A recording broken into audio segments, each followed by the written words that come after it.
Hi, everybody. Welcome to the Insurance Journal's Academy of Insurance's weekly webinar after show. I'm your host, George, and joining me for the after show today is the instructor for today's class. Today's class is Emerging EPLI Risks, and our instructor is the inimitable Mr. Casey Roberts. Casey, welcome to the after show, and thank you for a great class today. It was a great way to kick off the 2026 season of Academy of Insurance classes. I thank you for doing that, and how are you?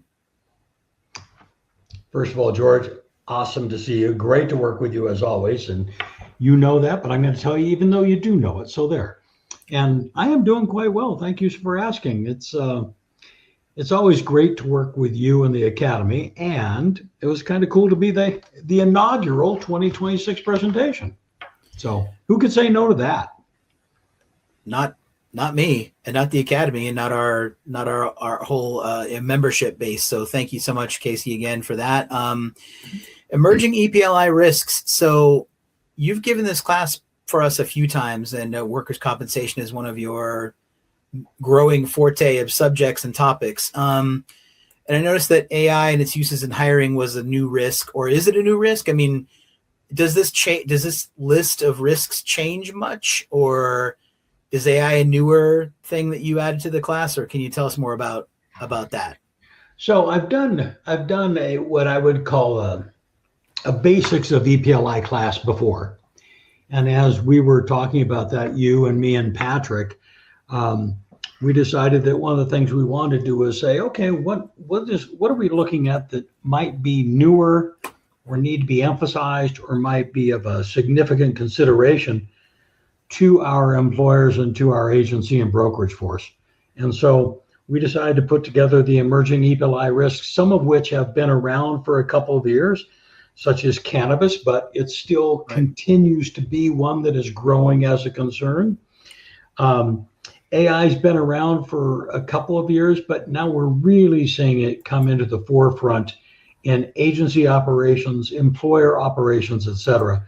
And so I think we're going to be inundated with more and more topics related to AI, just because it is newer, and it's like any other technology, anything that we get involved in new, at least from my perspective, is that we've got to make certain that we look at it carefully to make certain that we're not putting ourselves at additional risks by using what is, by all accounts and purposes, going to be a terrific and great tool going forward. Sure. No, that's great. I just don't remember it being part of this presentation before, but I may be wrong. It may be an AI-induced hallucination. I'm not sure. But No, it's not AI-induced hallucination. It was an addition to the emerging risks platform. Exactly. And we've talked about biometric a little bit before too, but we're even seeing more and more of that going forward. So we're seeing a changing landscape. And so it's just want to try and stay on top of what the changing landscape is. More than fair. Casey, you asked in the class if marijuana poses a potential risk, or if it poses a potential risk in the workplace. And I was wondering, what potential risks wouldn't it pose? It seems like it would pose risk, but you talked about medical marijuana, things like that. Is there any context for which marijuana doesn't pose a risk that EPLI would need to be applied to, or just curious about that? Well, you and I are probably of the same, would not need to argue or convince each other that it does pose a risk. Okay. Probably a bodily injury and property damage risk without a doubt, because of people being around power machinery and potentially their judgment being impaired. It happens when one uses a drug, pretty much regardless of what the drug is, from the standpoint if we're comparing marijuana and alcohol, which people seem to love to compare. I think they're two totally different things, but at least in my experience, they're two totally different things, but I digress. But I look at it and I think, well, my concern on the EPLI side is that because the laws are literally all over the place from the standpoint of state regulation, federal illegality of the drug, et cetera, it just poses way too many potential stumbling blocks for employers and, quite frankly, for employees. Now, if I'm a truck driver subject to the rules of the Department of Transportation, I'm well aware that if I am involved in an accident, they drug test me and they find cannabis in my system, I'm saying goodbye to my commercial driver's license. But that's a segment of a particular industry that is very well aware of it. I'm pretty certain a lot of other folks just think, well, it was prescribed by my doctor, so I should be able to use it, and it shouldn't be a problem.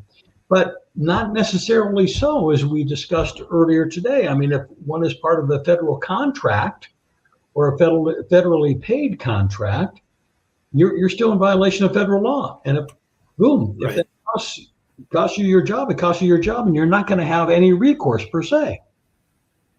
Absolutely. Thank you for that. Talked about hybrid employees, people that work in home offices. And I my only experience with you has ever been from your home office or your office. You asked about maybe like ways that companies, I know that in a physical company, there's probably cameras, places that can keep track of employee activity, conduct issues. And you said something about maybe having a camera in the remote workplace. Would you ever want that? Would you, if you, would you want your companies at Loris or your employees at Loris to have a camera on them? I know that I would hope that people would trust me enough not to have a camera on me, but what's your thought? Would that mitigate the need for the toolkit, or do you think? George, if I hired you, I'd have 24/7 security watching you, man. I mean, that's that, right? Just as the words left my mouth, I figured you'd say something like that. Yeah, you shouldn't have given me such a softball. Sorry about that. You've forgotten, but it's been a few months since we've worked together. A little rusty. Sorry. It's, again, regardless of whether we're talking a camera, if we're talking tracking software on a computer, regardless of what sort of steps an employer is going to take, I think the key criteria are, and this is such an overword use, but could contribute to it being overused, is the transparency between the employer and the employee about what is being done, why it is being done, the purpose behind it. Is it going to be kept? Is it not going to be kept? What kind of, not only the purpose, but are we going to leverage it as the employer? How are we going to do that? Right.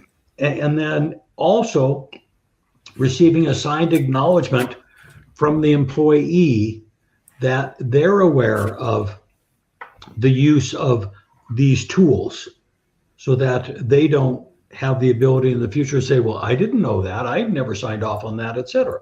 Right? So it comes down to one of the basics of the insurance world, or quite frankly, any business, which is, if you're going to do it, that's fine. Just be transparent about it and document it and let everyone know what's going on. Shouldn't be a problem. But it will be, because we know folks won't follow those simple guidelines. Right. You entertainingly mentioned, what? I'm pregnant. You had that part of the unit, and thank you for the disclaimer on whether or not you personally could speak from experience. Are you often mistaken for somebody with child, or what's the? Let's not go there, George. Okay, if you're trying to intimate that I need to spend a little more time in the gym, you are 100%. No. You're 100% correct. That's the thing. I just have a couple more questions. We'll just go over. We'll just answer with that one. You talked about DEI too, as and the ideas of discrimination or reverse discrimination. Has anyone ever thought of is there such a thing as inverse discrimination? And I wish that Patrick were here for this question, because when you're discriminated against yourself, is that something new? Because we love language at the Academy of Insurance, like essential terms and concepts. Is inverse discrimination something that should be part of the EPLI toolkit? People being too harsh on themselves and discriminating against themselves. Number one, I'm going to completely agree with you. That is a Patrick question, right? That is the kind of thing he would enjoy. I never thought about inverse discrimination. So But again, the problem is, as the insured, I can't sue myself. So even if it were covered and I were being discriminatory to myself as the employer, I can't sue myself. So, So inverse discrimination would never be part of it. I think I just made it up too. Copyright. I think you may have, but you January did it so adroitly. 2026. Larry Zellner, my my copyright attorney, can hopefully he's listening. But yeah, so inverse discrimination, never something that would be part of the toolkit. I'm thinking we're safe there. Casey, a fantastic class today. Thank you for helping us kicking and screaming into the 2026 docket of classes. Emerging EPLI risks, a fantastic class. Thank you. And also, I wanted to ask you about your next class with us. We're lucky to have you next month if you choose to come back. ISO Business Owners Program changes, what you need to know. Can you give us a tidbit or a teaser or something we can possibly look forward to in that class? Yeah. What do we need to know? Well, I don't know what you need to know, because without giving away the whole bouillabaisse of what you're going to talk about. Well, I don't know what you know, so I don't know what you need to know. So that's the easy part.